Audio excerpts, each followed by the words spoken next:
Vou falar bastante sobre a história da arte, né? Pensado para essa prova do Enem, porque a gente sabe que tem muita imagem que cai na prova do Enem, desde aquela prova de 2007, quando começaram a fazer algumas perguntas com alternativas como imagem, né? Então eu fiz uma divisão em algumas perspectivas de como que a gente pode usar o que a gente sabe, o que a prova dispõe para nós, para resolver essa questão, olhando para a legenda, olhando para a imagem, né? E com os artefatos aí da arte, lembrando que está dentro daquelas competências lá, tá? Por isso que eu chamei lá, ó, a história da arte na prova das ciências humanas, né? Então, uma primeira ideia que a gente pode tirar daí, uma primeira perspectiva é essa aqui, ó. Certamente vai aparecer uma pergunta sobre patrimônio histórico. Aí a gente tem o IPHAN, né, o Instituto do Patrimônio Histórico Artístico Nacional, lá, criado lá pelo Vargas na época, né, que vai pensar em tombamento de patrimônio. A pergunta que eu te falei é essa aqui, ó. 2007 caiu essa pergunta e aí mudou tudo, né? Materiais foram mexendo, né? Novos simulados por conta dessas alternativas. Você não estava acostumado a ver isso. Então, olhando para cada uma delas, né? Dá para a gente tirar que o ano passado, ó, 7 anos depois, 2014, caiu uma pergunta. Vocês se lembram que trazia, olha, o Mosteiro de São Bento na alternativa, né? Tinha lá a arquitetura colonial barroca, aparecia a imagem do quadro do Pedro Américo, que também é patrimônio, aparecia também o que? Ó, o ofício das paneleiras de goiabeiras, né? E aí você lembra que tinha que fazer uma comparação com o queijo, lembra com o queijo mineiro? Que é o mesmo, ô Minas, beleza, hein? Turma, então essa era a alternativa certa, do meio, da imagem do meio. Então a gente tem que pensar um pouco sobre como é que pode aparecer isso na classificação de patrimônio, né? Se você olhar, por exemplo, ó, como é que a arte pode aparecer nas questões de patrimônio? Aí você tem uma categoria, a gente divide em duas patrimônio, categoria de patrimônio cultural material, que é aquilo que a gente pode tocar, sentir, assim, né, tatear,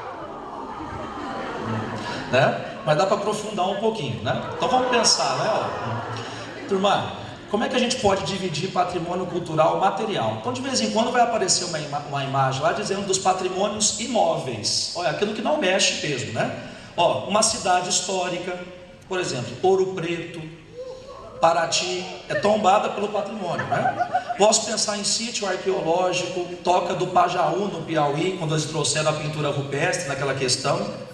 Posso pensar em elementos paisagísticos, né? Patrimônio paisagístico, bens individuais que são fixos. Então esses são de ordem que a gente não consegue mexer. Mas tem aqueles que são de colecionadores, né? Se você pegar coleção arqueológica que está na casa de alguém, imagine um mecena lá do Renascimento, né? Está cheio de objetos em casa, né? Da arte greco-romana. Pensa sobre isso, ó. Acervo museológico documental, né? Por exemplo, o José Ramos Tinhorão, que é aquele da história da música, ele tem um acervo de vários discos. O Júlio tem um na casa dele também, né, Júlio? Né? Beleza. Para deixar para a Valentina, né? Pessoal, e temos o que? Acervos bibliográficos, arquivísticos, ó, videográficos, né? Vocês vão entrar na universidade, pessoal? Não vão, pessoal? Opa! Você vai encontrar lá videoteca, tem aquelas bibliotecas com livros antigos, para quem faz direito, os códigos antigos do direito, né? Enfim, ó, cinematográficos, aí você tem o Zé Vilker, morreu na Globo, lá tinha um acervo enorme de DVDs, né? Mais de 300 mil, se eu não me engano. Agora, turma, olha lá, Ouro Preto de um lado, do outro lado Paraty. Esse é um patrimônio de ordem imóvel ou móvel, pessoal? Imóvel, tá? Então estão as duas aí. Então alguma imagem vai aparecer, né? Agora, turma, e o patrimônio cultural imaterial? Essa palavra, esse I aí, né? Tá negando. Imaterialidade. Então teve a pergunta referente ao primeiro lá enunciado, que era uma pergunta que dava uma dica para vocês. Olha isso, que legal, ó. Você está vendo um enunciado que dá a definição de patrimônio cultural e material. Diz lá, ó, não só de aspectos físicos, materiais, né, se constitui a cultura de um povo. Há muito mais contido nas tradições, aí já chama tradição de cultural e material, né?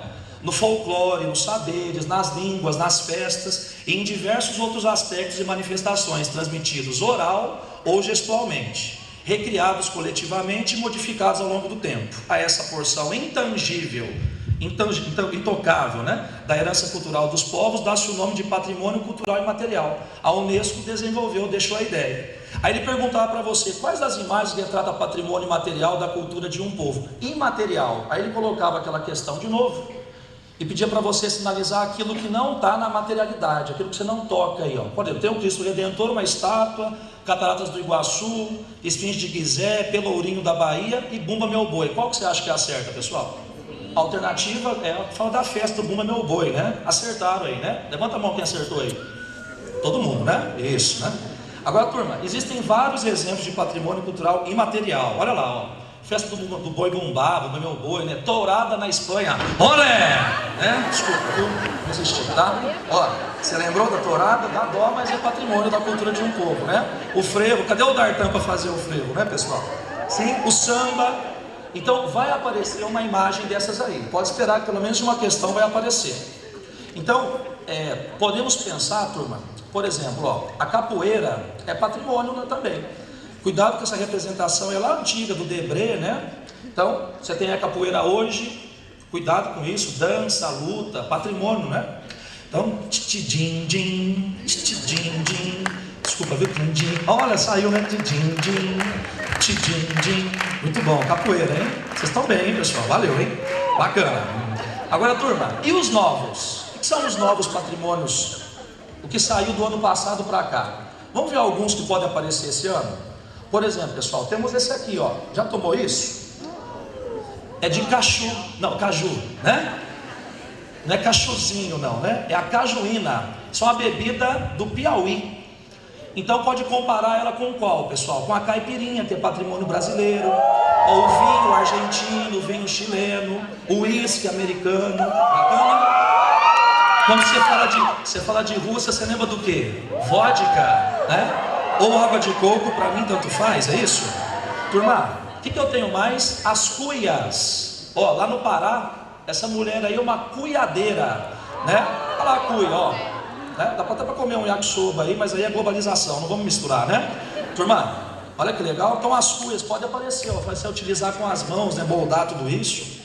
Agora vamos partir para o patrimônio de novo material. Olha aí, ó. Foi tombado como patrimônio histórico o Jardim de Burle Marx, que é esse cara aí, ó, tá? Ele não é aquele lê Marx, não, de sociologia, desculpa.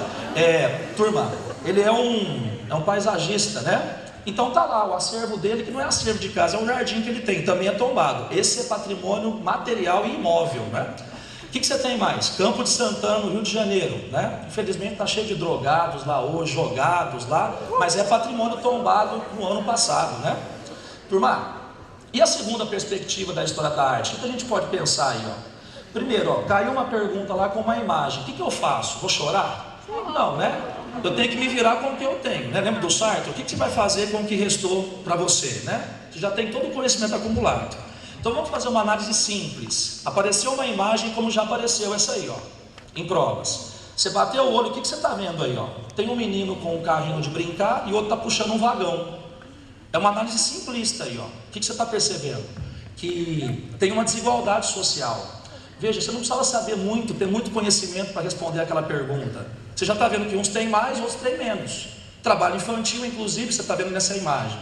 Olha a outra de trabalho infantil. Essa não caiu. Essa aí pode cair, né? Olha lá, o rapaz está quebrando, está separando o corpo. Isso é interpretação fácil. Use a imagem, pessoal. Tem que ver a legenda e ver a imagem. Olha essa aí, para pensar a globalização, mão de obra barata em países aí, por aí.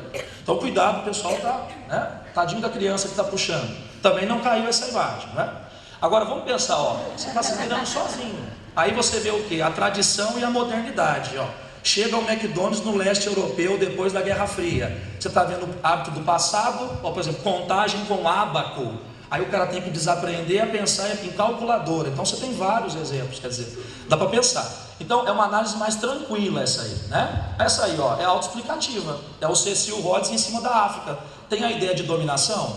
Tem do homem branco? Tem. Outra imagem que você olha, que você está vendo? A disputa pela África, que gerou a Primeira Grande Guerra.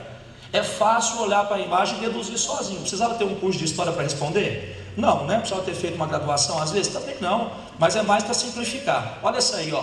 Um francês na Argélia. Quem que é o imperialista aí, ó? O que está sentado tomando um ventinho ali, e o outro lá que é o colonizado está ali lixando a unha do pé dele. use, né, do seu raciocínio lógico aí, né? Agora existe uma terceira, essa é um pouquinho mais aprofundada. Como é que funciona essa aí?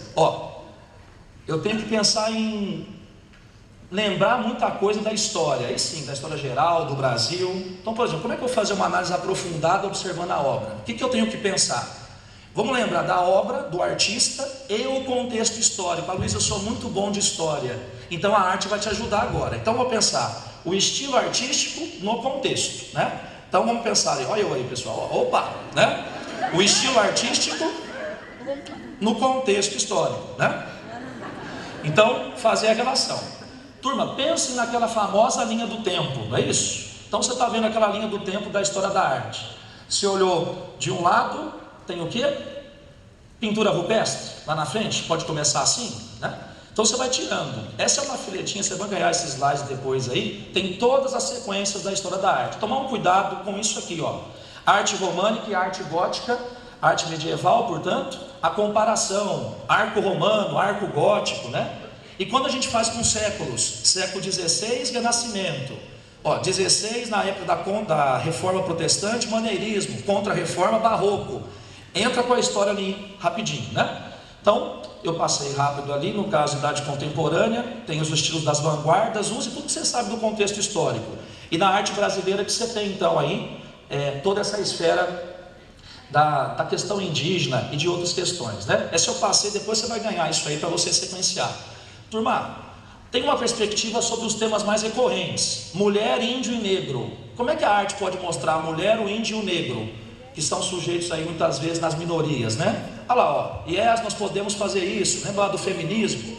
É um quadro mostrando a questão da mulher. Vai aparecer uma perguntinha sobre mulher, né? Vai aparecer alguma coisa, a charge do Latuf aí, né? O machismo. O índio, como é que ele foi representado no ano passado com tecnologia, né? Para falar de Brasil, lembraram do índio, tá? Era o índio da globalização, sujeito aí então. E essa charge que lembra da questão do negro, do somos todos macacos e aquele problema todo que aconteceu aí. Tomar um certo cuidado então com essa dimensão dos três sujeitos que aí vão ser discutidos com vocês. Das minorias, sou lésbica, sou gay, bissexual, travesti, trans, cidadão, enfim. Então a arte como propaganda, pensar um pouquinho nessas imagens e também aí nos massacres que houve aí com relação a essa questão. Vai aparecer alguma coisa sobre a questão das minorias, tenha certeza disso. Por último aí, pessoal, o que a gente olha? A quinta e última perspectiva, a arte que identifica a civilização. Por exemplo, a música, a dança, o desenho, tá certo? Que identifica uma civilização. Dá para pensar um pouquinho? Vamos pegar aqui, a cultura de um povo. Eu olho para lá, o que eu vejo? O que é isso? Tango, que país é esse? Argentina, o que é isso? Flamenco, que país é esse? Espanha, o que é isso? Agora é difícil.